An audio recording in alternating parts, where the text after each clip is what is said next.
at And those positions already got rid of. 7:14 Negotiations. p.m. Will you guys join me in the Pledge of Allegiance? Allegiance to the flag of the United States of America and to the republic for which it stands, one nation, under God, indivisible, with liberty and justice for all. All right, roll call, please. Mayor Copeland is absent. Tom Baylor, Here. Ken Jones, Here. Jeff Guard, Here. Melina Meyer, Here. Ann Schaefer is absent. David Allison, Here. and David Gleason. Here. That's a quorum of council. All right, approval of regular Move to approve the agenda? Second. moved in. Oh, yeah. Councilmember Jones. Yeah, Mrs. Vice Mayor, I would like to move to amend the agenda to include a budget discussion item under M, unfinished business, to allow the public an opportunity to comment on the budget during F1 audience comments regarding agenda items at the beginning of the meeting. Is there a second? Second. I'll second it. Councilmember Allison. Yeah, just to comment on that, I think it'd be more appropriate not to put it on the agenda, but to allow comments on that. Officially adding it to the agenda can get us in trouble because it wasn't advertised that way, but certainly accepting comments, we can accept comments. In O? Just Um, under audience yeah. participation? I no, agree with I just- Councilmember Allison. I don't know that we can amend the agenda in that way, but for the guest speakers, for the audience comments regarding agenda items, I think that we can go ahead and allow adding the draft 2020 budget for the audience. So if they want to comment on that budget that we did a work session on, they can. Do you have a different suggestion, Susan? That's okay. If the maker of that motion is okay, maybe he can just withdraw that motion. If he's not okay, we can vote on it. If he wants the agenda item. We do have in code where we can add, we cannot add action items at approval of the agenda. Oh, but we can add. You can add items? discussion items, but I do agree with Mr. Allison that it's council's decision if they feel as though it hasn't been advertised that Oh, that yeah. would be a Oh, yeah. discussion item. That is true. What if, Councilmember Baylor? just for a point of discussion, if we amended the agenda to put item O under 20, or O there, put that up underneath audience comments. Switch them. Because under that item, it allows discussion of anything. So move audience participation to under Oh, 2A. Well, and what you had said accomplishes the same thing, Yeah. I think. yeah.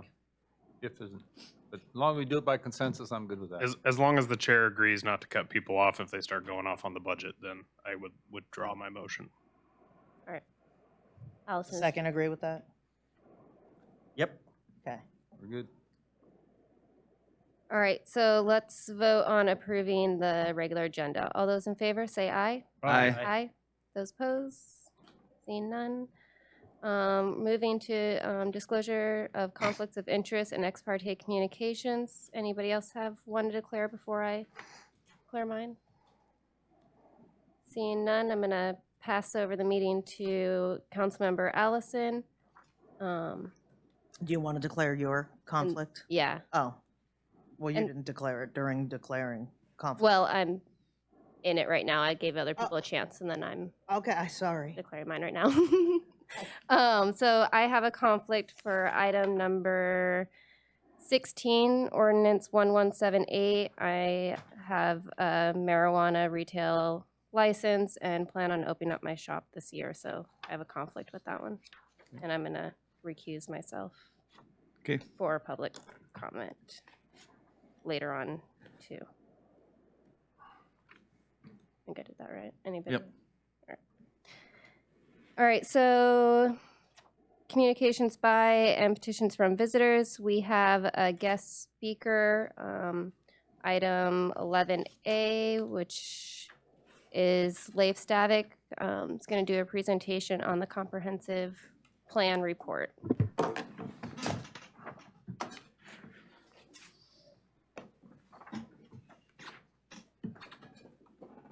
You You want lights?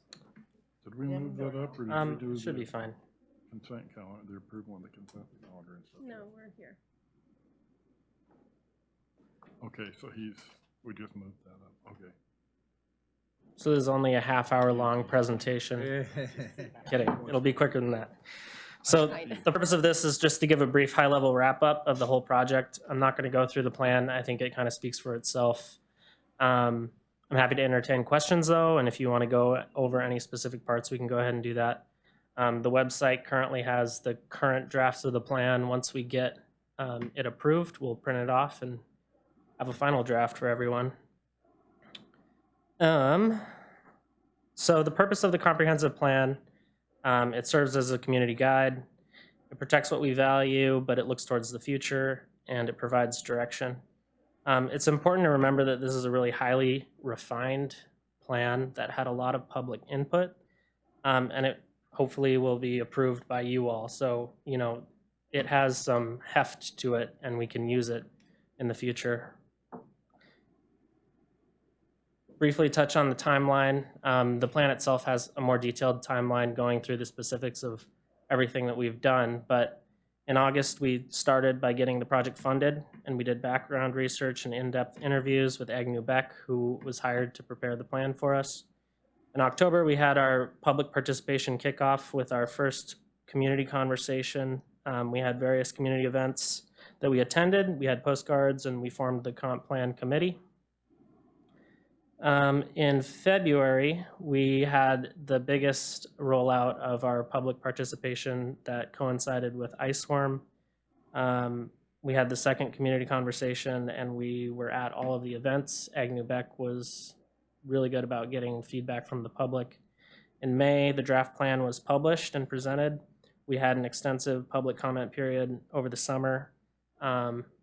Despite it being open for public comment for 4 months, we only received 30 comments, and the majority of them were positive. The only repeat issue that came up was Crater Lake, and that was addressed in the final plan documents. And the final plan is now available. So basically the way it's organized is in 3 documents, which is kind of a new concept. Typically in larger cities, the comprehensive plan is like a giant textbook, and it's very inaccessible and very scholarly but boring. This one's a lot different. So we start with the executive summary, which is basically a condensed summary of the plan. It's only 16 pages, but it includes kind of some of the key policies of the entire plan. So it basically is a summary of the full plan, which is the definitive plan as opposed to the summary. That's where you got the bulk of your details.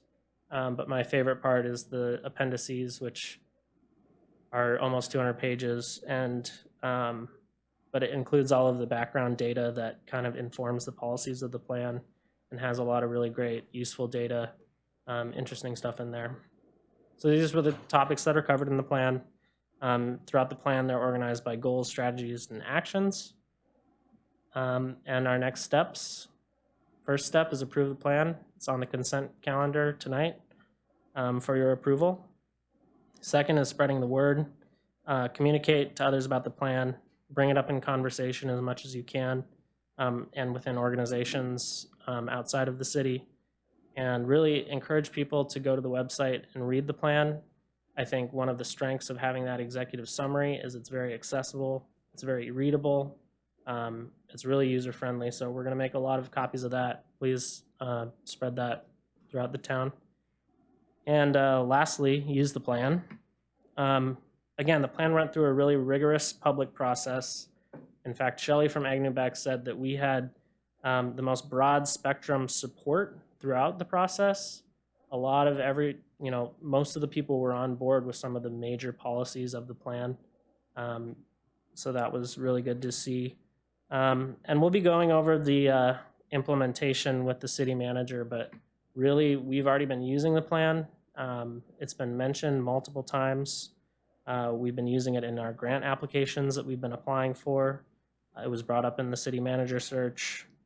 It's been used by the mayor and comp plan committee members, et cetera, et cetera.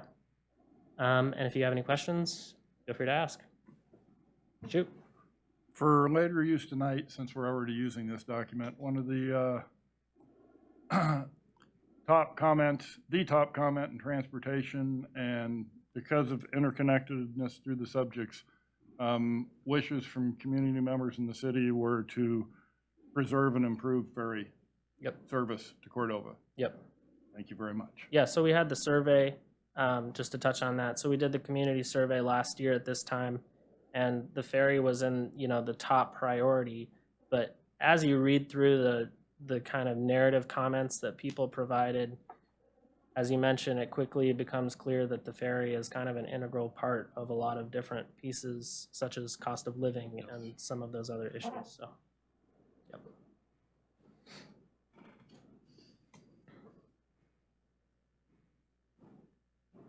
All right, thanks. Thank you, Dave. Thanks, Blake. Thank you.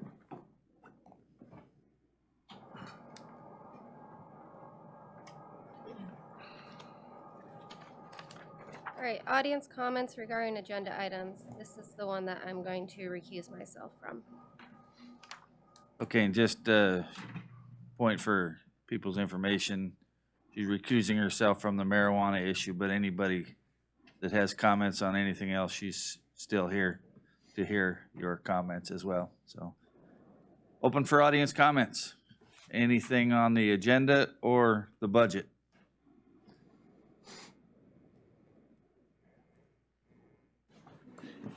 The budget, and the budget is the reason for the tax ordinances, so I had to write my thoughts down so I don't get too confused, too lost here. Okay, no new taxes. We're still not gonna tax ourselves into prosperity. Just every tax that's been levied lately, I've been hit with them, the raw fish tax, gas, local, state, federal. It's hard to grow a business. We're showing we're not open for business. The taxes are going up. I see a lot of my friends out at the Russian thing here, the prices have gone up so high, they're trying to figure out other ways to not be there. Okay, and I said it before, people on fixed incomes, it really makes a difference, you guys. You guys that, I fish, I probably absorb it a lot better than, but there's a lot of community members that, another % or two here or there, they got to make decisions whether they eat or pay rent. So it's not just the numbers. There's more to this. New taxes are a negative. I'm not saying no new taxes. I've been paying taxes my whole life. Okay, and I said earlier too about a buddy who refinanced his house. He had to refinance to a new 30-year loan term so that he could make his house payments and property tax. We say, well, the mill rate hasn't gone up or hasn't gone up much. Well, but inflation was mentioned earlier. The cost of houses gone up. So, it's a simple formula. Cost of your house, mill rate, what you pay. It's going up. What you pay goes up every year. Okay, so with that, okay, the sales tax, property tax, energy cost, it all gets passed back down to the community. And then it's double. A business will have property taxes they have to pay more on, so they raise their costs. So we're paying more on more. So it just there's more to it. So complaining about taxes, and I thought we were supposed to have dealt with this when we had a strategic plan for the community so that we didn't have to do this. So with that, I'd like to have some suggestions, if I'm going to complain. Years ago, a council member suggested that we have a waste oil burner for the pool here. It got kind of hijacked, and it was talked about a wood burner. Well, we're competing with the community for their wood, storage of it and stuff. A waste oil burner for the pool to heat the pool water. The harbor's shipping oil out energy. We're shipping our energy out of town that we could be using. We could be saving money, not buying fuel for the pool. I mean, there's other things that we could do to save money to make money. If you're not spending it, you can spend it on something else. Can you wrap it up, Robert? Your 3 minutes is up, but if you could provide a list of those things to the, Well, how about if I just really quick, a coalition of rural communities to lobby the legislature. I read in the thing about AML. That's great, AML goes in, it's in person, but I ran for state house once and I campaigned from Cordova to Metlakatla. And there's 3 things everybody in all those communities wanted, was their schools, their fisheries, and their ferries. Okay? Another thing we do is greenhouses. We can have produce here and stuff, the cost of food, energy. Last thing. I got a lot more. It's just, we could do other things. We're stuck in this rut and all we think of taxes. And Dunleavy's already come out and said he's cutting more out of the budget and it's gonna cost us more. And we don't have money for our ferry next year, or it gets limited. Fish and Game doesn't have money, so our fishing season is shortened or lessened. We're gonna be worse off than we are right now, and we're gonna try and figure out where we're gonna raise taxes. We need to work harder in Juneau. So work with the communities, the coastal communities, interior communities, rural. thank you, Robert. Thanks, Robert.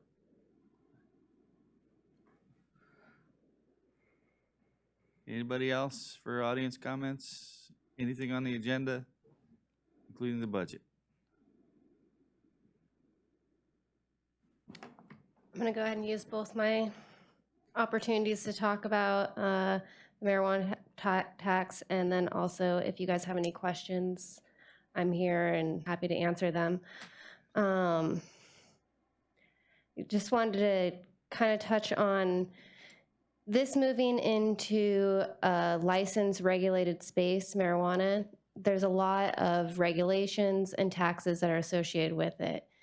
And you're trying to move the market, not only offer an opportunity, a legal opportunity for people to purchase it, something that's been tested and that's regulated, but you're also trying to move something from the black market to the legal market. And when you add an additional tax on top of the sales tax already, I don't see how that's going to be accomplished very easily. I just think it's an unfair burden on something that was really the people that voted on this. You know, it wasn't legislators that made this legal. It wasn't, it was voters, it was people on the ground. And you're not going to hear a lot of people coming in talking about this tax because it has a lot of stigma against it. And maybe that's one reason why I went into this, is because I don't agree with the stigma attached to it. I think it's an unfair stigma.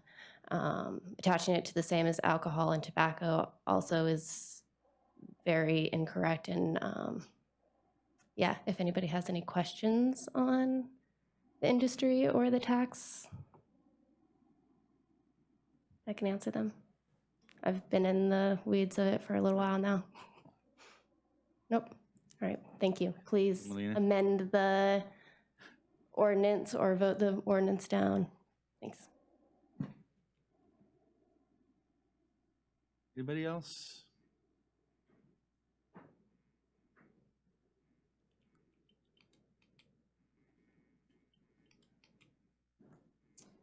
Barb Jewell, mile 2.2 Whitehead Road. Sorry, I couldn't resist coming up to say one more thing. I actually mentioned it to Helen. When I looked at the budget document, I'm wondering where the interest from the permanent fund is represented in the budget. I didn't see it there. It could be my mistake. But from what I remember in previous discussions, that permanent fund generates a fair bit of interest, and I'm wondering where that's going and if that's another tool that can be used to fill some of these holes.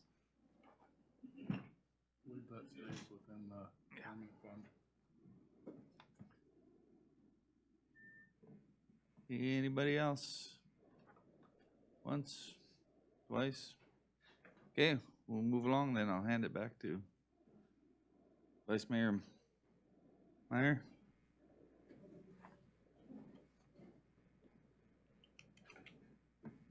Okay, so now we're going to move to agenda item 3, chairpersons and representative boards and commissions. Is there anyone from CCMC? All right, do you want to come up and give a report?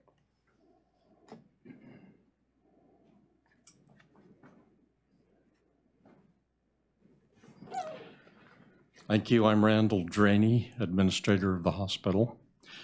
Greg asked me to come this evening. There was a question come up about we were asking for a PERS study to see what the cost would be to close it out. And the background for that is that, and you probably already know this, but NVE has just recently completed a hospital study, a hospital assessment of the architects, of the engineering, and identified some areas that need to be fixed in the hospital, like our HVAC system and generator and so forth. So that has recently been completed, and we met with NVE last week to go over the results. Beyond that, the next step was that Bert asked for a best cost estimate of what it would take to fix the problems, plus a rough estimate of moving the clinic, the Yelonka Clinic, into the hospital space. You know, what that would cost, what would we have to do? They didn't have the fees, the cost at that point, but that's what they're in the process of working on right now, this week. Once Bert has those costs, an idea of what this whole thing is going to cost, then he was going to go to the powers that be for him, and I'm not sure who that is actually, to present a case for funding for hospital construction to fix whatever needs to be fixed. So that, as my understanding, was going to take place in December sometime. So this is a long answer to get to the answer to the question. So if he does that, if he's able to get funding, if the hospital approves this and wants to move forward, if the city approves and want to move forward with some combination, at some point somebody's going to ask, what is it going to take to bail us out of PERS? The best numbers we've had in the past are like 14 million, 16 million. We really don't know, and nobody else does either. So what we were trying to do is plan ahead a little bit and try to get a study done so that number would be available if all these ifs came to be.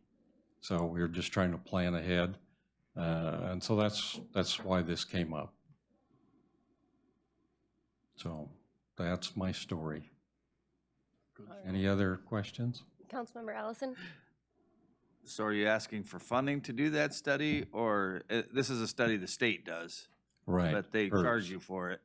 Yeah, I haven't got to that point yet. So, okay. Yeah, You're just I'm telling not, us that it's gonna come up and right. there might be a fee associated with that at some Yeah. point in time. So it's, yeah, I don't know how much it would cost. Again, I'm not sure how long it'll take. We're just trying to figure out how to apply for it. So that's kind of where we're at with it. Councilmember Guard and then Gleason. I talked to Greg Meyer a little bit earlier about that, and he was saying that the study was a couple $1,000 was what he was thinking the study was. He didn't put any hard numbers on it, but it didn't sound like a big nut. Mhm. Okay, thank you. So, the last we heard was June was gonna be when we heard an answer on this, so it's gonna be sooner then? Like maybe January, when we'll find out whether they can pull the trigger on that? My understanding that Bert is hoping to get an answer on the funding sometime in December. You know, but I'm not sure what time that is. So then, once they do get an answer, they'll have to decide, do we want to pursue this or not? Then, like I say, the board has to be brought into it, Well, the city and so the forth. answer in December, if I understand the process, it's only for the first phase of moving Elanca Clinic into the hospital. It's not anything else in the hospital. It's just moving into the clinic, right? Yes, that's Okay. the understanding at this point. And when we went over the drawings, that was the general feel. Let's first look at the clinic space and see what needs to be corrected there. So, anything else I can address? So, No, doesn't look like it. Thank you. okay, thank you. Thank you, Randall. All right, school board rep. We got superintendent and president. One of you guys want to come up? Through the short straw. Thought I couldn't be directed by one person on the board. Just did. Alex Rustin, Superintendent of Schools. So lots of things happening as the semester is fastly drawing upon us. Got some activities happening this weekend at the school. Wrestling, hosting a wrestling event. I think it's the first one in at least 10 years being held at home. So if you're out and about after the tree lighting and Midnight Madness and Bazaar and whatnot, stop over at the high school. The event's starting at 8 o'clock. And we have 4 wrestlers right at the moment. And there are 8 wrestlers that are coming. I think 4 from Houston and 4 from either Seward or Kodiak. So they'll be evenly matched in their weight classes and able to have a few matches. And then Saturday morning, it will kick off at 8 o'clock so that they can get some more matches in, and then those wrestlers will get on a plane and join their teams back in Anchorage for an event. So it'd be great to have a good turnout. Lots of things happening that we hope people are excited about. We had a clean audit. That report came back, no findings whatsoever regarding any of our internal controls or operations or use of funds. So that was great for us. We also appreciated the joint work session that we had with the City Council and appreciated your attendance and participation in that in November, and look forward possibly to continuing those conversations maybe quarterly or at least a couple of times a year, as was suggested during that meeting. So what else? Do you have any questions for me? Councilmember Jones? So I guess one question is, relating to the budget. It was brought to our attention at that joint meeting that there was, that perhaps what we had talked about and agreed to for a funding level in June might be just a little bit over the maximum allowable. I was wondering if that was actually the case and if there's a little bit, how much that was. Right. So I think part of what we discussed were projections, right? And we talked about how we don't know what our funding is going to be even this year, right? Even though we're already almost halfway through the year, the state hasn't let us know what our allocation is going to be from them. So if we do get to a point, Councilman Jones, that the commitment from the city was over that maximum, it's just a simple correction to, not give that amount. Obviously, you can't give more than what the maximum is. And I think that was roughly around $50,000 or so. I may be misspeaking, but it's really no more than that. And if it's less, it's not a whole lot less than that. So, Thank you. yeah. And we will likely know more in January or the early part of February when the state lets us know what our entitlement from the state will be. So we'll be able to report back to you at that time if any changes can happen. The city pays theirs in a monthly, right? Correct. We divide that over a month, so. Right. if it needed to be in Adjusted. May, we could. Yeah, the last adjust 3 that. months or whatever, the payments could be less. Any other questions, comments? All right, thank you. Yeah, thanks. Thanks, Alex. All right, doesn't look like we have a student council rep this evening. Next is approval of consent calendar. Is any of those items 1 or 5 through 9 want to take off? Move to approve. Okay, I'll call the roll Roll call. on the consent calendar. David Allison, Yes. Melina Meyer, Yes. Ken Jones, Yes. Jeff Guard, Yes. David Gleason, Yes. Tom Baylor, Yes. and Ann Schaefer is absent. The consent calendar is approved.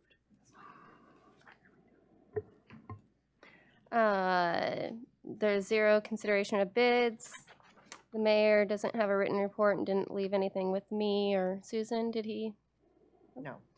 Manager's report. Ellie?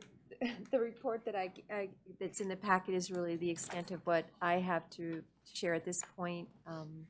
Been really focused on budget, and we'll continue to be focused on that until we get something that you guys can feel good about passing. So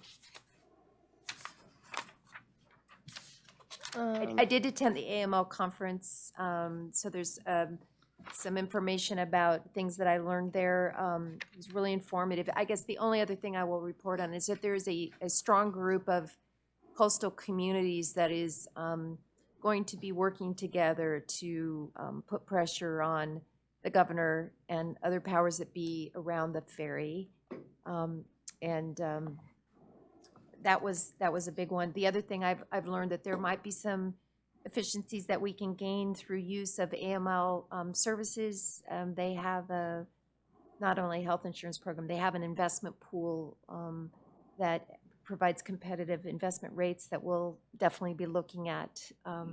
So there's a lot of things I learned and we'll have to investigate as the months come along ahead of us. But it's a tremendous resource, AML, and I also was able to really connect with folks in other coastal communities, and I feel like I have some good peers that will help mentor me as I learn this job, so, yeah. Councilmember Gleason? Yeah, that one item you listed there, supporting changing the transferability of limited entry SIM permits by allowing an additional name on the permit. Is that like in case somebody dies or something? Or wants to transfer the permit without going through a process. That's my understanding. So it's for a succession planning and a transfer permit so that there can be more than one owner. It's something that coastal communities brought to AML, and I just bring that up because I know that's important to our community too, is the permits and the fishing industry, so. Thank you. Do you know if it had to do with like spouses too, or maternity leave? That was also kind of It was broadly put out, not just for spouses, but for, sons, daughters, other related parties that could be involved. So. Gotcha. Councilmember Baylor? Yeah, thank you. The CFO position, that, I call it CFO position. Yeah. What is the? Yeah, is that what it is? it's the finance director Okay. here. yeah. Finance director, I think we had a discussion on that as far as moving forward. You want to share with the group? Well, right now, we do have on contract Dean, who has been really brilliant and keeping us afloat, but he is not on the ground in Cordova, and our goal is to have someone here who could fill that role. I've talked to Dean about who that person is. We've been trying to find a finance director, someone who has experience in that arena and maybe has held positions in other communities, and it's just really, really hard to find that person. Dean feels pretty strongly that we can find someone who has fiscal experience but maybe hasn't been a finance director, and that we can train and support someone to take on that role and get them to a place where we have someone on the ground here in Cordova. So that's what I'm going to be looking for, either hiring from within the community or someone who is committed to being invested in the community and living here, who could learn the role. So. And if I may. And I brought that up because I don't speak for council, but we spoke about that, and I said, I think, my opinion, council would be on board if we could find somebody to fit that position, and if we had to put up some training time, I think we would be open to that. I think, especially if we got a resident, that'd be great, wouldn't it? But just throwing that out there for you guys to think about. The other thing I got to give her kudos on, she told me this, and I don't know if she meant for the whole council to hear, but she got back from her AML trip and said, what's this $300 check for? And that was her per diem, and she said, I don't need this, and ripped it up. So the rest of the community and staff, I mean, leading by example is nice, and every little bit helps. Good job, Helen. Councilman Guard. One quick question. Has there still been any thought, we'd talked before about making the finance director's position a new title and calling it, it wasn't assisted, but something like assistant city manager. What are the thoughts on that? Is that?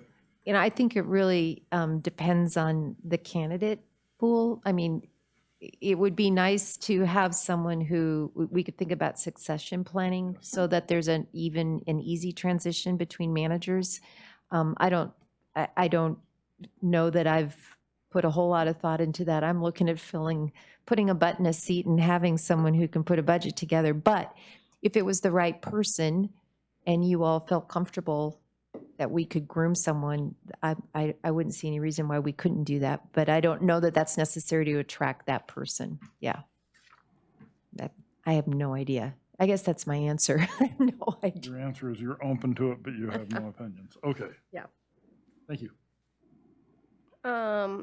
Since you put the Exxon Valdez oil spill trust on here, I remember going to one of their meetings and them talking about reallocating the funds that they have already.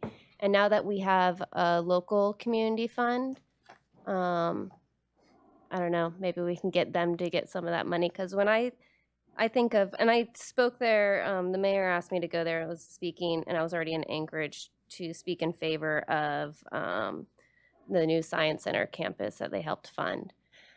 And when I think of the Science Center, and I'm in full support of that, but I think of that as them doing research on the sound. And then I look at these other ones like a museum, Chugach Heritage Foundation, and Sea Life Center. I think that a Cordova Foundation could be also included that. I don't think just the Prince William Sound is Right. And enough to service Cordova. So I have actually kind of opened that door. I basically said there are community foundations in Seward, Cordova, Valdez is building one, I think. And when you read the report, and I encourage all of you to go to the EVOS website, and this think tank put together a report. I don't feel that just funding, putting endowments together for Prince William Sound Science Center and the Alludic Museum and Sea Life Center and others is going to solve some of the problems that they identify, one of which is the human piece, that the human piece is still not recovered. The communities haven't. And so I threw out to Diane Kaplan and Rachel Calander is leading the fray. She's very involved in this. I said, we need to think about how to fund community foundations to cover that fourth piece, so the fifth piece. So we've got the science piece that they're looking at. There's still a big portion. Right now they're anticipating they want to just put it into the community foundation for general use by the communities. But I can see a definite dedicated fund for the community foundation, and that would be wonderful. So we'll see. Lots to be discussed, but the think tank put a lot of work into it, and so that's the document that's risen to the top, and that's the one that is driving things at the moment. But we'll stick our foot in the door if we can. All right, thank you. Any other questions, comments for the manager? All right, clerk's report. Until she started talking, I was going to say ditto, but then she said a lot. I just included a little report that Tina and I went to the AML conference. We thank you for allowing us to go to that conference. It's the first time in a while that we both went. And these were just some of the things we did, talked about, learned. It's just great to see the faces of the clerks that I email with all the time. But it was some good information. I wish, and in the future, I'm going to try and make it a week-long thing and stay for AML too. I just feel like there were some good things that I wanted to go to, meant to go to, if I'd stayed a little longer. So maybe next year it won't be on the Wednesday of a meeting, and we have to rush back. But, so thank you for offering that training opportunity. Any questions, comments for the clerk? Councilman Baylor? Yeah, I just comment on your nice report. Thank you for that. It helps. On the Robert's Rules of Order, I would definitely agree with the refer back to staff. I think that's been working great for us. And these seminars and things are helpful, but I know 3 different of them. So 3 different lawyers and the same question 3 different times is motion's put on the table. If nobody speaks to it, then the motion dies, and one says yes, the other one says no. Or if somebody starts to speak to that, then that's a second. So they're all over the place. I think we do a fairly good job of running our meetings and loosely with Robert's Rules of Order, but I like that. Glad you're referred back to staff. I think works very well. Yeah, I would agree with that. I think, because that was one of the questions that I asked when I went to AML. I went to the newly elected officials training, and I think since I've been on council for a while and now having to chair some meetings occasionally, I think it was really good training, and the questions I was able to ask were a little more questions that I needed answers to. And this refer back to staff was one that I kind of came up because they were talking about things dying and stuff like that. But I like your idea of putting it on a pending agenda, Yeah. because I think it's worked out really well for us. And the only other way that they were saying was you had to set up a committee every time. And there's a lot of things, and I don't think that we need more committees or coming up with committees every time we want something to hang around for a couple more than the next meeting. So yeah, and thank you to the rest of the council for sending me. I really learned a lot, and I did the ferry and the PERS reform discussions with Helen, and they're really informative. And one thing that I took out of the ferry reform one was that AML wasn't really,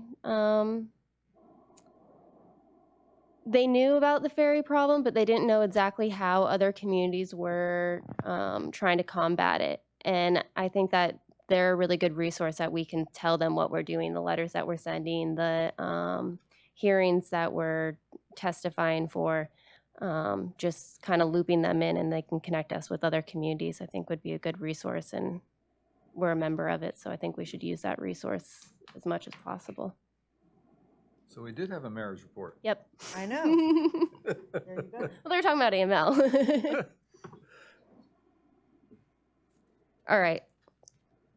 So correspondences. Any comments on the correspondences?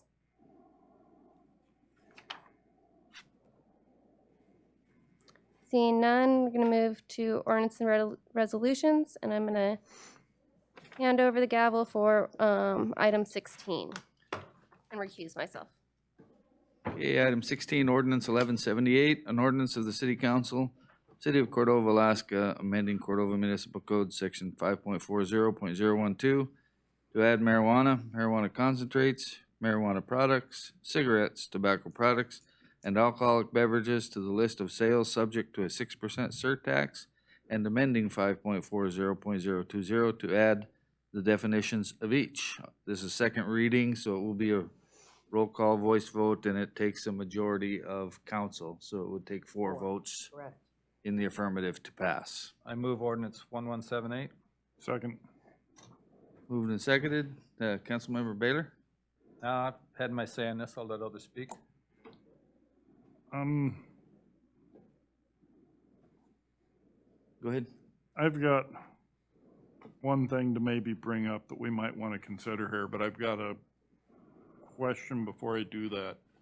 When we ran the numbers for dollars generated from the surtax, we weren't using any dollars from projected for Marijuana, marijuana. right, correct. So, the justification that a bunch of us were using in our heads for this were costs generated by the city for police call-outs, for hospital visits to the emergency room. Most of these are alcohol-related.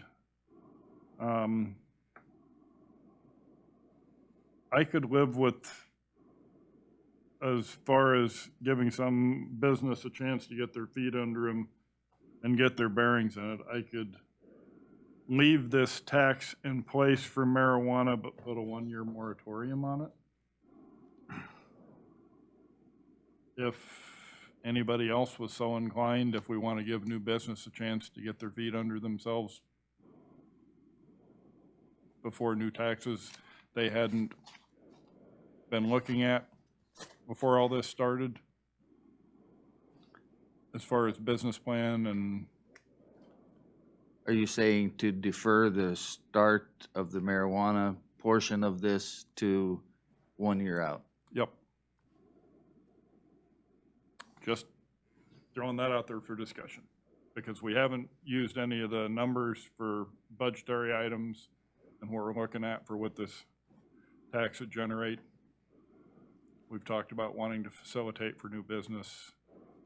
Yeah, if we're going to discuss it much, there should be a motion and talk about that So I've got amendment. a question on the motion. Go ahead. So $100 item, how much more is this tax gonna add to it? $100, oh, 6 cents? $6 bucks $6. $6? on top of the $6 we already collected, Yeah. so $12 in $12. tax. Well, isn't there already? There's already 6, and we're adding another 6. We've got a 6 sales tax and then a 6 on top of that already. tax. We're already paying 12 and this would be 8. No. Oh, No, no, This no. would just be 12. correct. Okay. Same as the bed tax. Yeah. And the car rental tax. Yep. Well, I got it confused with them because I was thinking we were already there with that. So I was thinking. Is there a amendment motion? Or are we dropping that discussion? Sure, I'll make it a motion What? for purposes of discussion. What is The it? motion is to defer the marijuana portion what do you call it, the active date. for Effective the- date. Effective date of the Until- marijuana to 1/1/2021, Sure. Okay. but the rest would be effective as soon as it Uh-huh, could be effective. uh-huh. Is there a second on that? There was a motion, was Oh, there a okay, second? Just the motion so far. I didn't hear. Somebody seconded that. I'll second that for discussion. Any further discussion on that? I don't have a problem with deferring it at this point in time, and seeing where we go. We don't have a business. We didn't, for our budget purposes, we didn't have anything in there. I don't see it as a big hindrance, but I would like to give as much opportunity to get off the black market as we can. It's gonna be tough to compete with that already, and I think we need to do whatever we can for enforcement of the black market situation and maybe get some people pushed to the legal side. So if we can help that in this initial stage, then I would support that. Leaving it in the ordinance makes it easier, and putting an effective date means it's there. Yep. And it would have to be purposely removed to remove that. So I could support that. Any other discussion on the amendment? Mr. Baylor? I guess I wouldn't support it. I guess I feel for the vendors of the cigarettes and alcohol. Now we're saying, well, this is less of consequence to our police and fire or whatever the issue is. I think they all have to be treated in the same group. So I hate to tax any of them, but I think we need it, and I think to be fair across the board, that's where I'll be. Same. Okay, on the amendment to make the effect, Go I ahead. guess just one thing, I'm gonna vote no on the amendment because I'm probably gonna vote no on the tax, so. Yeah, that's, Okay, so on the amendment, all those in favor of making the effective date 1/1/2021 for the marijuana portion of this, say aye. Aye. Aye. Oppose? Aye. alright, Okay, motion fails. We're back to the main motion, approval of the ordinance as written. Any discussion? Go ahead, Councilmember Jones. yeah, so, I did request some more information, from the police department and in the hospital at the last meeting, and we kind of haphazardly at the, there was the holiday week that, we didn't get all the information I was hoping to receive. We did get a portion of it. I was wondering if we could suspend the rules and invite the police chief to the table so I could ask him a few questions. Go put a handcuff on him, drag him up. All in chain. Now I gotta find the email. Mike Hicks, Chief of Police. Go ahead, Councilmember So, Jones. here we have an email from one of your, dispatchers, I believe. And, for the year 2019, there was 50 police responses involving alcohol and 4 involving drugs. For 18, there was 63 involving alcohol and 3 involving drugs. I was curious, for those years, how many police responses there were in total, if you might have that number. Those are actually a little bit skewed. We didn't get the request until yesterday for those numbers. And the current records management system we have, it's really hard to find stuff. We're going to be correcting that the first of the year. We're going to a new system. So there's probably, you could probably double the responses. Because that ready reports we get for potential drunk drivers, that would be alcohol related, whether we find them or not, it still occupies our time. The DUI arrests are actual arrests. Motor vehicle accidents, we actually had 1 fatal this year that was alcohol related. So the numbers are a little bit skewed, so they'd probably be a little higher, and they don't take into account the daily patrols we have when we have transient folks here in the summer. A lot of the cannery workers, they'll be down on the docks drinking and doing things like that, those aren't in those numbers. So it's actually much higher. I think what we're looking at, Chief, is what percentage of your time is towards alcohol and tobacco? Is it half of it? Is it 3/4 of your? Off the top of my head, I would have to say probably 40 to 50% of our time is alcohol or drug related. When you go into domestic violence, bar fights, DUI arrests, things like that, most of our business is involving that. And then on the fire side, over the years, I've seen several houses either heavily damaged or destroyed by careless smoking. We had a intoxicated person caught their car on fire last year, so that was both. So it's kind of hard to separate them out. So, but quite a bit of our business involves drugs or alcohol. And then just as a side note, I'd be in support of the tax for that. I don't know the last time can anybody ask me, have you ever walked in to order a beer and said, how much is the tax on that? You go in and order a beer. That's just, I go on vacation, I spend money. So I don't see that's going to be a deterrent for people spending money here in this community. Sure, thank you. Any other questions for the chief? Okay, thanks, folks. Thanks, Chief. Thanks, Mike. Okay, any other comments? Councilmember Baylor? Yeah, so on this tax, I'm not making any moral judgments or it's gonna go for this or for that. If people want to smoke, drink, whatever, that's fine. What I'm looking at is, it is a luxury item. This equals about 1 mil on our property tax. I have to have a house. I have no, and the person from the, on the lowest end of the economical ladder to the highest end, we all have to have our houses. We all have to pay that tax. We don't have to buy the beer. We don't have to buy the cigarettes.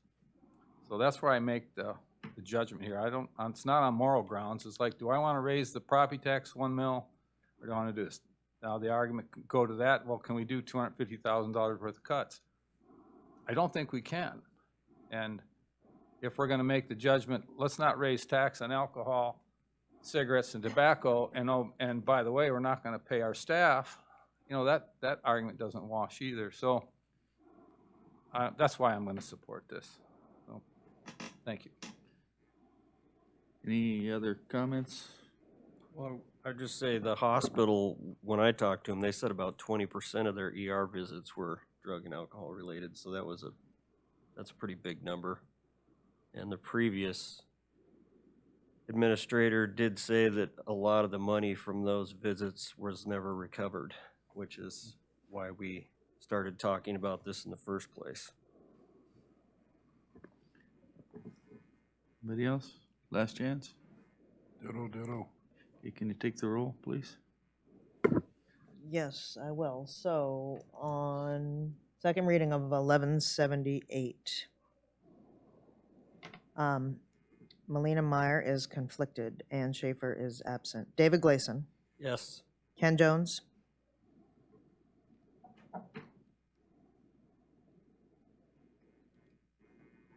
No. David Allison, Yes. Jeff Guard, Yes. Tom Baylor. Yes. Motion carries 4-1. Thank you. Turn the gavel back to Vice Mayor.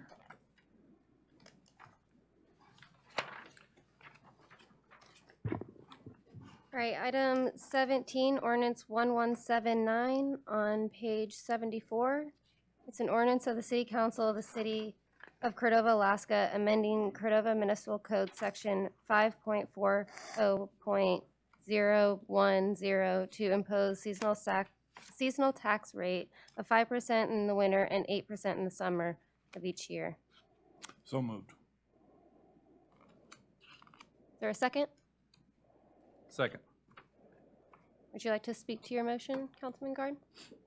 It looks like for budgetary purposes, and I have not had a chance to run the numbers on this to adjust where we'd be, but from looking at comments from the community here tonight, plus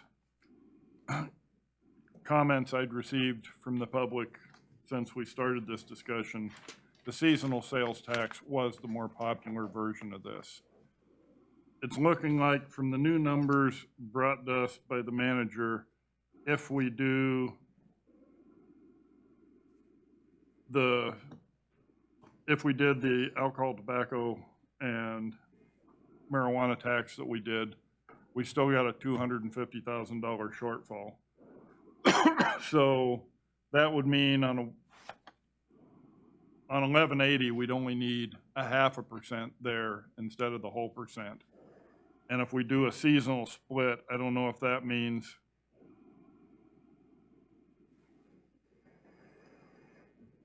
a 7.5 and 4.5, or what would put us there if somebody's got a table that could give us numbers pretty quick.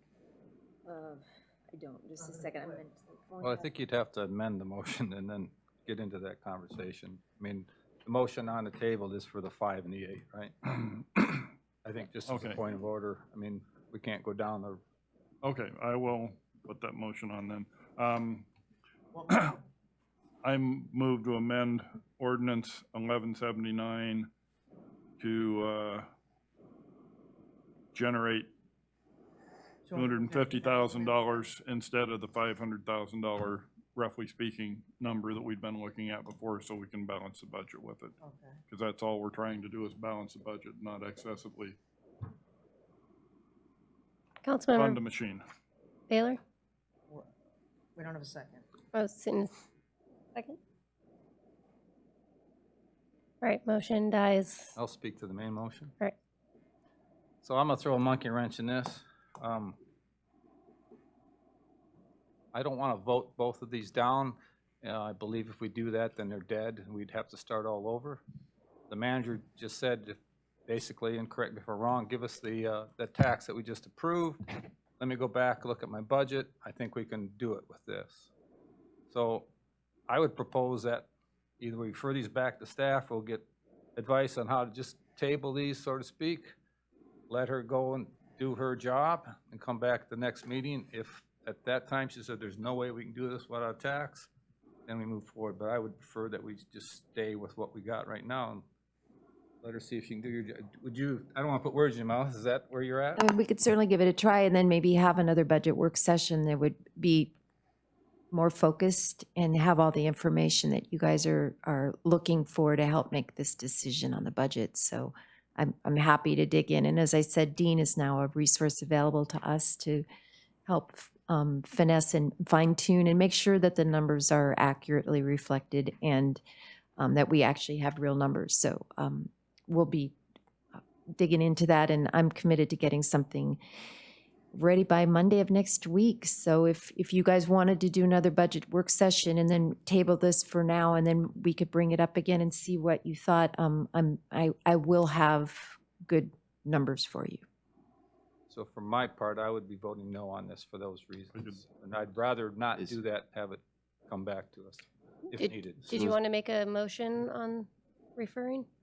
Help me out, Mr. Allison, go ahead. Allison? Yeah, I was gonna second your motion to refer to Okay. Yeah. staff. All right, I'll refer it to staff.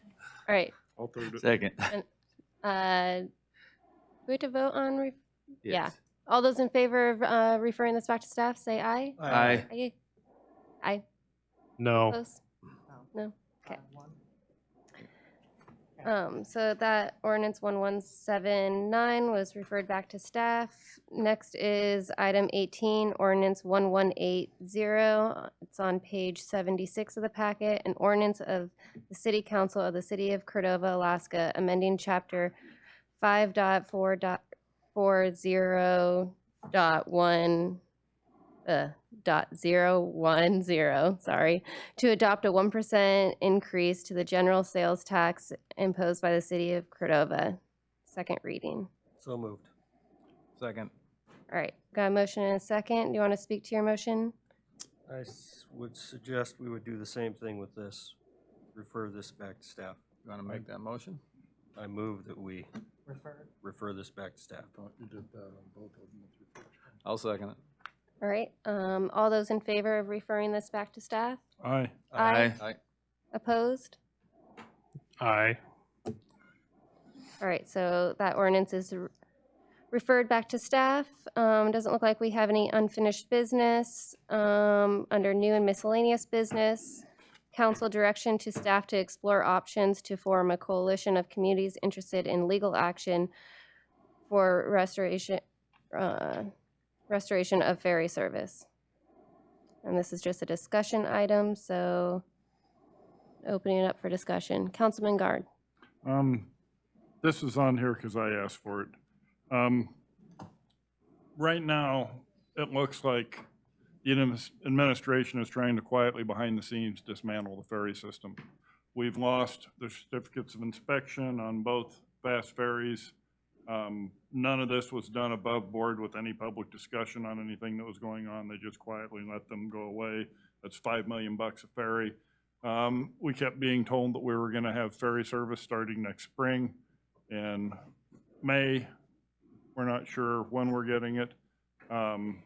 There was always talk about sending the Aurora to the yards and repairs. Now it looks like they're no plans for the Aurora or its sister ship to come out of the yards. It looks like they're planning to put an intentional failure in the Sound next summer with the Hubbard operating out of Valdez, being a day boat with no crew quarters on it. They can only do 12 hours operation a day. So one day it would run between Valdez and Cordova, and the other day it would run between Valdez and Whittier, which is an abject failure service for the Sound.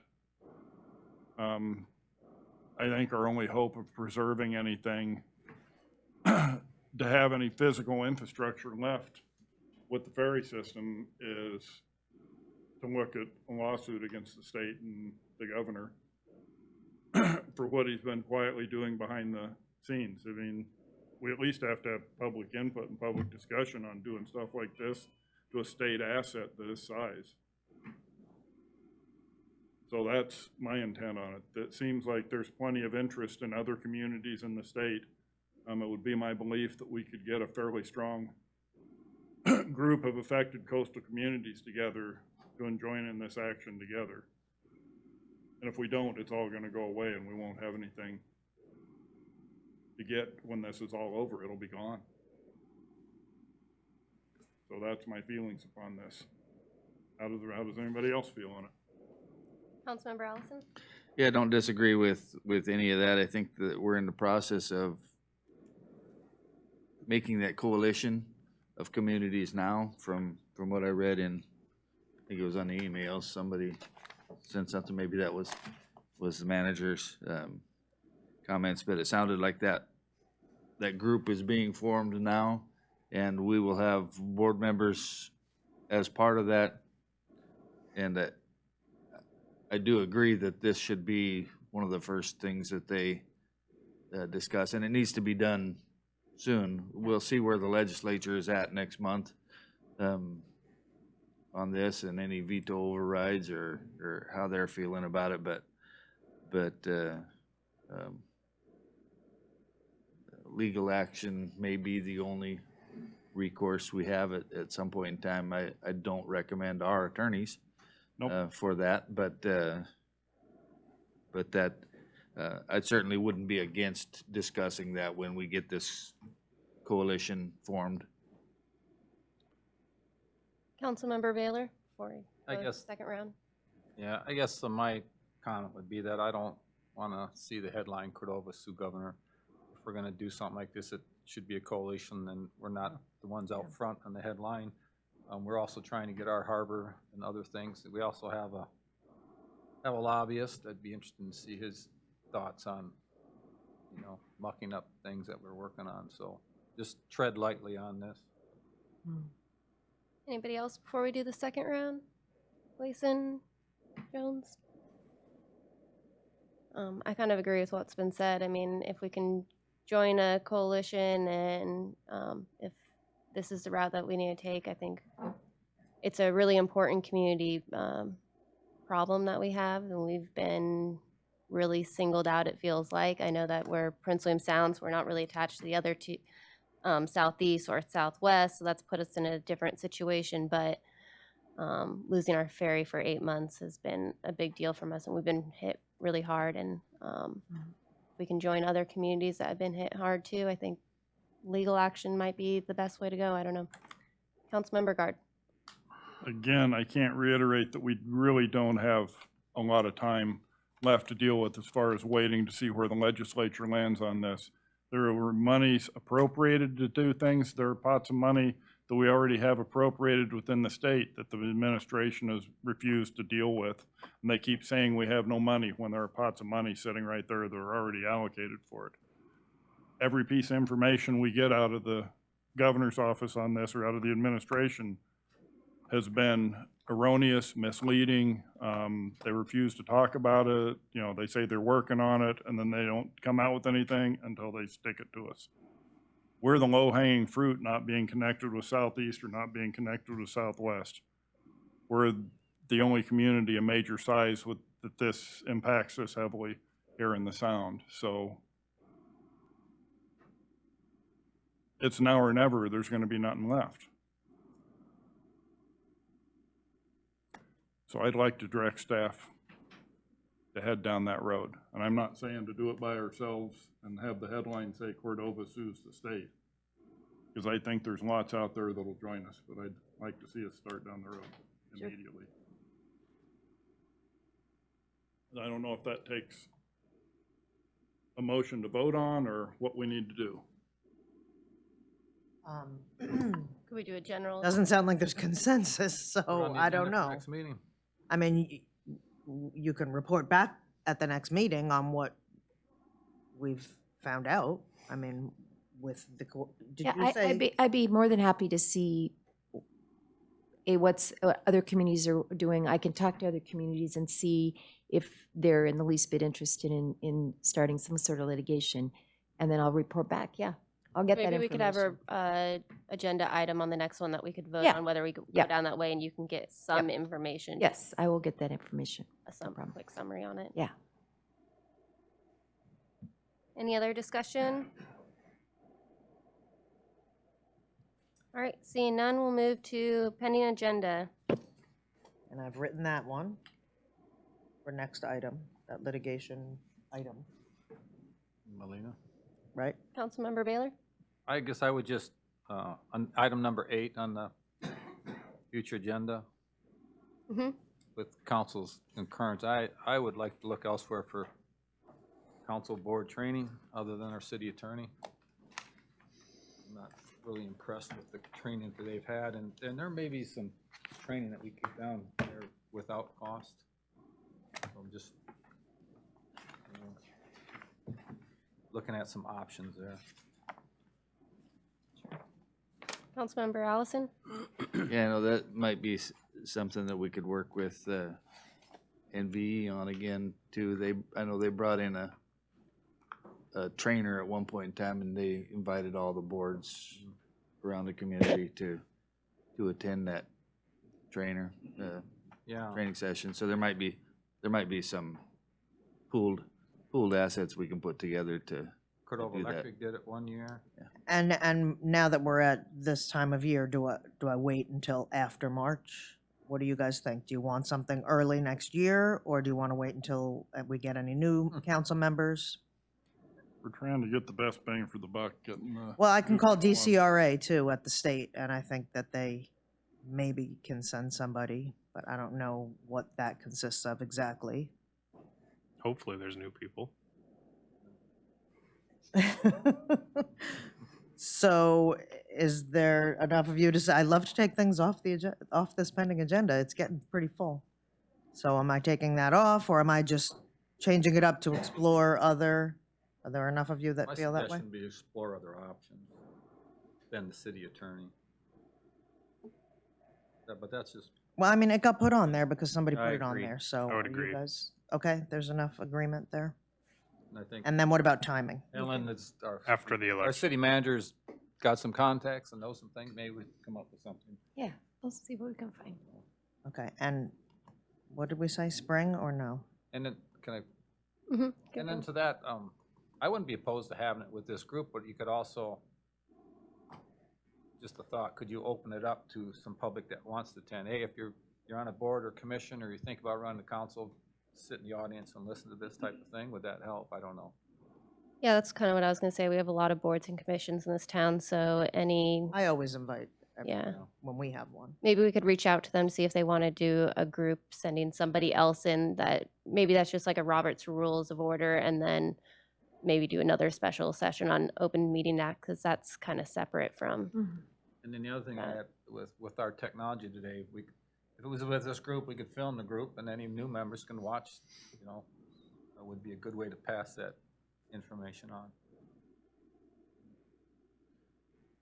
In your spare time, city manager? Mm-hmm.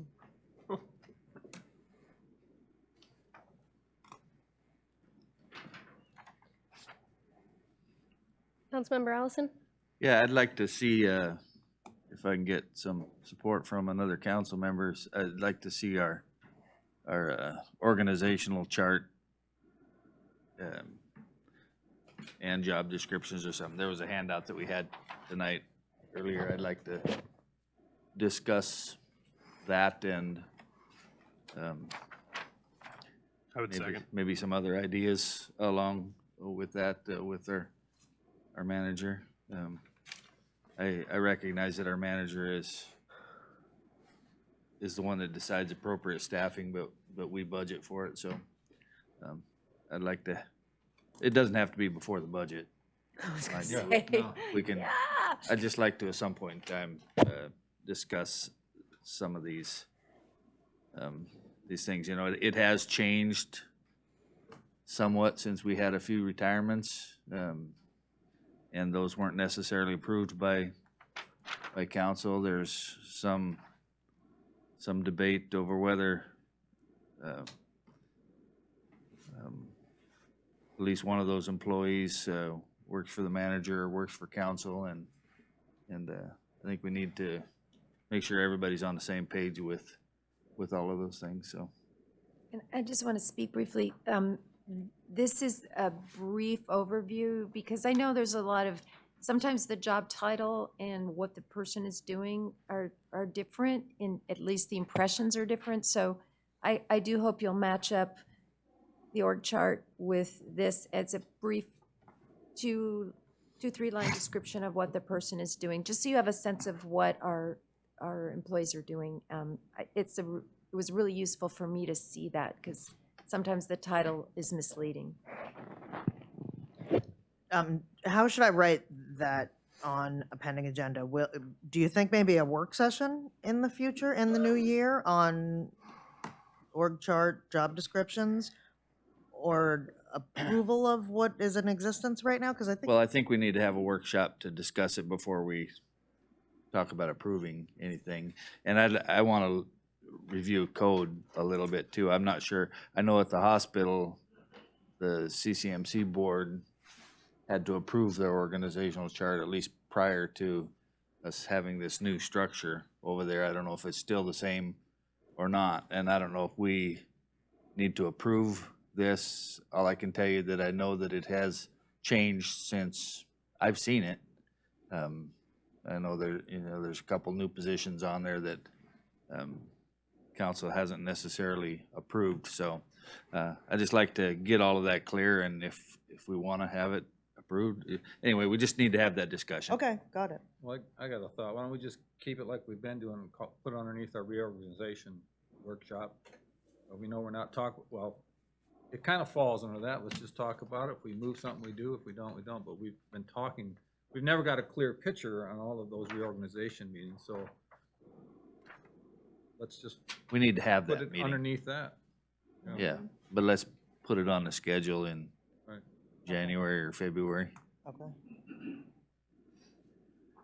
prior to the election, so that Okay. we don't have new people involved. I was gonna bring it up at the next meeting that after December 18th, the next regular is on January 1st. So we're obviously not having that, right? Or is that not obvious to everyone? Are we gonna have a council meeting on January 1st? I won't be here. I will not be here and I will not be able to call in. Okay, that was kind of a rhetorical question. But, so, January 8th would be the next Wednesday. Seventh. yeah, so is that what you wanna do? I mean, when we cancel a meeting because of, We'll worry we about can't that. get a quorum, We'll worry about that at the next meeting. okay, we'll worry about it on December 18th. So do we need another work session on the budget before? I think so. I think so too. Does next Wednesday work? Next Wednesday's pretty loaded, though. Isn't there something already going on? Yeah. Yes. DOT's here, and then there's the community fund thing is going on here in the Oh, yeah. foyer. How about Tuesday, the 10th? Nope. P and Z is at 6:30. Oh, yeah. That's my anniversary. Oh, I you're told my not wife to having Take it? her to dinner. Oh, happy Oh, anniversary. yeah. Thursday, the 12th. Well, if we need it, no, because you know what,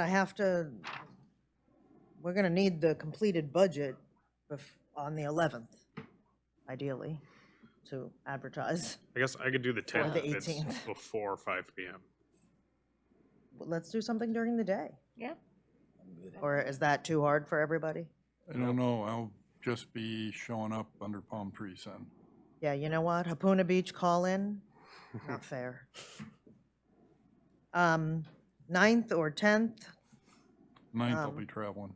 day, night, what do you guys, I guess the Tuesday's not good for you. Not in the evening, but in the midday, I can still make it. Anybody? Tuesdays, I'm pretty. Tom, is that hard for you, No, day? I'm open. You're okay? Tuesday, the 10th? At what, noon? Sure. Is that Does that too give- soon for you to get something else? No, I can make it work.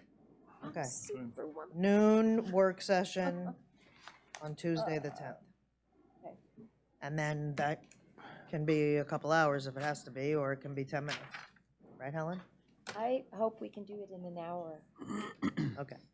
Let's just give ourselves an hour and we'll make it work. I will make sure you have everything you need before the meeting so that you can feel like you've had a chance to look it over. We're doing that at noon. Leif, do you have any, you can't look at a Cordova Center schedule at all, can you? The 10th Don't tell me that. at noon. Oh, there are hour differences. Yeah, I know, but I can't remember which direction. I don't know. Alexa. Figure it out. Because I hate to not have room for people in case, but we'll figure it out. We'll figure it out. The 10th at noon. Okay. Is this what you're looking for, this? No, No? No, I just wondered what rooms are being used. would definitely appreciate a text that morning from Yep, staff. Thank yep. you. Not that I don't, all of them, but that one's gonna be out of sorts for me. Yeah. No hunting that day. I can be back by noon. Pretty dark. Bragger. Got 5 down. That might be a problem. All right, so number 10, the First Alaskans, I did just text the director today because I know that they are over their hump of being busy with their other stuff they had going on. And she said that they would be more than happy to do the training with us, the tribal government training. She asked if she could have 2 days from all of us. And I asked if it could be done in a day, and she said a day and a half minimum of training is kind of the training that they do. So I'll probably just get Susan in touch with them, and maybe you guys can give your schedules to Susan so she can schedule something that What we're kind all of there. training is this? It's Tribal Government Training 101. It just talks about, it's the training that they offered to the commissioners at the state level when Walker was governor. We kind of went down this path when they came here and did our discussion about learning about tribal government, how it works, federal government, that kind of thing. So it's been on pending agenda for a while, so I just kind of texted her today to see if they could do that. But I don't know if anyone, we kind of were talking about doing it January, February. I don't know if anybody has trips planned, but that's what I was thinking about telling her, unless somebody else has a better timing. Better in January. January. Okay. Just send me the email Will do. or who you. I'll make it an The email. name or, okay. Yeah. I'll be gone from January 19th probably till the 8th or so. But, Okay. excuse me, December 18th till January 8th, 9th. Are you here on the 18th? Yes, Oh. leave on the 19th. Oh, okay. You too, right? Cool. Okay, I think we're good on that. Or if you have anything else. Anything else pending agenda? Nope. All right, moving on to audience participation. Mrs. Vice Mayor, Yes. I'd like to recuse myself and participate in audience participation. All right. I don't see a problem with that. I kind of wanted to. I don't know if I, if we can all leave. Susan, before you roll over, your jacket's on the floor there by you, other side. Me? All right, audience participation. Go My name is ahead. Ken Jones, 514 Sunnyside Drive. I just wanted to read something off. I didn't write this, but it's a little poem that I think would get a pretty good point across. And I didn't want it to be on the record as a council comment, so I figured I'd come make it under public comment. So, taxes land, taxes bed, tax the table at which he's fed, taxes tractor, taxes mule, teach him taxes are the rule. Taxes work, taxes pay, he works for peanuts anyway. Taxes cow, taxes goat, taxes pants, taxes coat, taxes ties, taxes shirt, taxes work, taxes dirt. Taxes tobacco, taxes drink, tax him if he tries to think, taxes cigars, taxes beers, if he cries, then taxes tears. Taxes car, taxes gas, find other ways to tax his ass. Tax all he has, then let him know that you won't be done until he has no dough.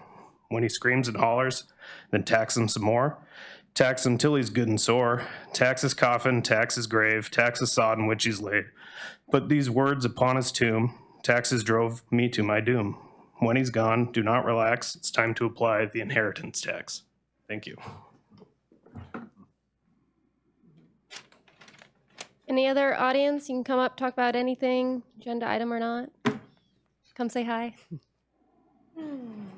Hello, Kathy Renfeld, Cordova Chamber of Commerce. I wanted to come up and just let you know about some things that are going on, but first I wanted to say that I appreciate your tough look at all the options for balancing the budget. And although the Chamber does not have consensus among its membership to take a position on which option we endorse, I appreciate the comments of others, and I would caution that some of these taxes do come with some intricacies, like a seasonal sales tax, for example, when, for example, Cordova Outboard does work on a boat in August and then they invoice someone in September. Are they supposed to charge the August rate or the September rate for that work? This can be an encumbrance on them. And I also wanted to bring up that changing the tax mid-season like that might also, it leads to some clerical work on both ends, on the city's end and on the business's end. There's no easy answer though. So I don't endorse or have a favorite, but just some cautions, I guess. But also I wanted to mention, it's not on the calendar in the packet, but the tree lighting is this Friday, December 6th. And so that's going to be here in front of the Cordova Center, and it starts at 5 p.m. It's 5 to 6 p.m. This Friday, December 6th. And then right after that is the Bedarkey Holiday Bazaar over at Mount Eccles Elementary, 6 to 9 p.m. And then that continues on Saturday, 10 a.m. to 4 p.m. And this Friday is also the first Friday of Moonlight Madness, which is a Shop Cordova First event that we put forward to try to give local people more opportunities to shop at local businesses by doing late night shopping, and the businesses also do fun, festive events, drawings, prizes, things like that. So that's going to happen every Friday in December. So that's the 6th, 13th, and 20th this year, just 3 Fridays. And then Ice Worm Festival, the date for that has been set as well, and that is January 25th through February 1st. And the theme is Peace, Love, and Ice Worm. And we also have dates set for a lot of our other festivals and events coming up. Shorebird Festival, this is going to be our 30th anniversary of Shorebird Festival. And that is May 7th through 10th. And we've already received some really generous grants from some of our sponsoring organizations, especially for the 30th anniversary. So hoping to make it a big splash this year. Appreciate the support and participation of the city and the work that you guys do to support the work that we do. So if any of you have any questions for me about what we're doing, let me know. Thank you. Start the timer. 3 strikes. Start that timer. I was looking at the clock. Well, did you hear the one about Robert Beadle, 609 Spruce Street? I mentioned it in my comments earlier about the coalition, and to go through all that trouble and to just work on the ferry, I see there's several issues, without muddying the waters down with 20 different things, is I would really strongly advocate, if you're going to get a coalition of communities, rural, is that you focus on education, our schools, the ferries, and the fisheries. Every one of those cost, and the fisheries, that could do huge for our raw fish tax if we're cut back in time and area. Our ferries, we all know that. The schools, we're hit hard there, so without watering it down or making it too getting too many on there. I think 3 would be kind of a maximum, but I'd really like to see education, the ferries, and our fisheries. Otherwise, we're just going to be right back here taxing ourselves into prosperity. It's going to be the same thing. We're not going to get any, it's not going to get any better. So I really strongly urge that, we have a lobbyist, and make our connections. Let them know. Thank you. How much time do I have?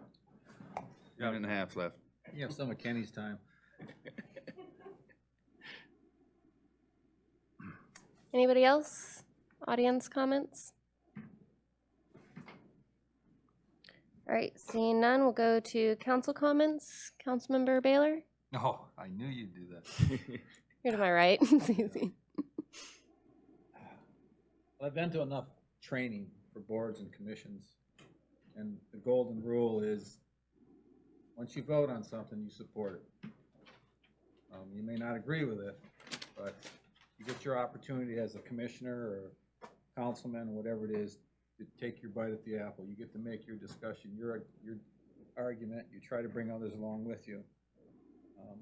That being said, once the vote is taken, no matter what side it's on, that's a council decision, which is what we are, and then you need to support that.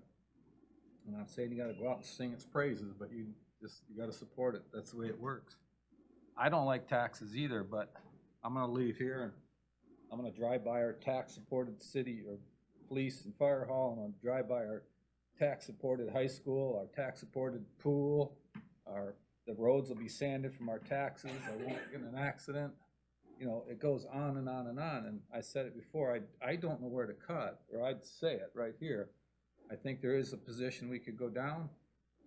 We hired a city manager, she's gonna have to make that decision, but I don't like it any more than anybody sitting at this table, but I don't know where we could do that. I think you have to treat your staff fairly.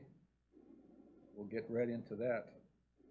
But for those reasons, I supported the alcohol tax and no other, because I don't see any other way around it to continue to have the programs we have. It struck me is that they're having a wrestling tournament here this weekend, 4 students. Now think about that, 4 students. Really, we're gonna light up the gym, we're gonna have custodial, we're gonna have all these things. But it's 4 students from Cordova, 4 students from another town, 4 students from another town. That's parents, that's sisters, that's brothers, that's loved ones, that's interested people. It's a community thing. We just have to, those are kind of things that we have to support. It makes this a community. And those are tax dollars and school budget dollars, but some of these things we have to do. So I'll support a cut if somebody can come up with a clear and definite spot that the community will also support. But otherwise, I will continue to support the alcohol tax, and I do not think I will support the sales tax. I think the city manager can come up with some resolution on that. So thanks everybody for your hard work. Councilmember Garden? I'll ditto about 98.3% of that until we get to the sales tax portion of it. I don't want taxes just for the sake of taxes. I don't want to bloat a budget. I don't want to do any of that. But I don't want to be caught short in the middle of July when fishing season's going on and we got to figure out how to get 7 boats to pull money out of the permanent fund because we're short a large chunk of dollars. I'd like to be realistic about what we're doing. So you've heard me harp on it already, so I'll quit harping on it now. Councilmember Gleason? I'd just say thanks for the community showing up and making their comments, and have a good night. Councilmember Allison?